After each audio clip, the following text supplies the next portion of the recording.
അപ്പോൾ നമുക്ക് ഇന്ന് ഉച്ചയ്ക്ക് എന്താ കഴിക്കാൻ നോക്കിയാൽ ഇന്ന് ഉച്ചയ്ക്ക് കഴിക്കാനായിട്ട് ചോറുണ്ടായിരുന്നു, നല്ല അവിയലുണ്ടായിരുന്നു.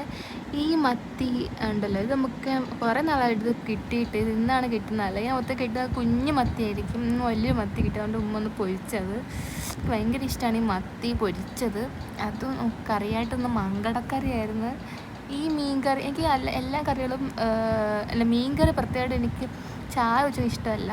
മീൻ കഷ്ണവും മീൻ വറുത്തതും അവിയലൊക്കെ ഇട്ട് കൂട്ടി കുഴക്കാൻ എനിക്കിഷ്ടമാണ്. ഞാൻ ചാറ് കൂട്ടിയില്ല. എല്ലാവരും മത്തി പൊരിച്ചതും അവിയലും നമ്മുടെ മങ്കട കറി വെച്ചതും എല്ലാം കൂടെ വെച്ച് ഇതെന്താ നിങ്ങൾ പറയുന്നത്? മത്തിയുടെ കെട്ടത്തുള്ളി ഈ ഞങ്ങൾക്കെല്ലാം പരിഞ്ഞിൽ എന്നാണ് പറയുന്നത്. ചില നാട്ടിലൊക്കെ മീൻ മുട്ട വേറെ എന്തൊക്കെയോ പേരുണ്ട്, പക്ഷേ ഇത് ഇവിടെ പരിഞ്ഞിൽ എന്ന് പറയും. അതും ഇതുകൂടെ കൂട്ടിയൊരു പിടുത്തമുണ്ട് ഗായ്സ്, സ്വർഗ്ഗമാണ്. എല്ലാം കൂടെ കൂട്ടി അങ്ങ് കഴിക്കുക, ഉറങ്ങുക. അപ്പോൾ ഓക്കെ.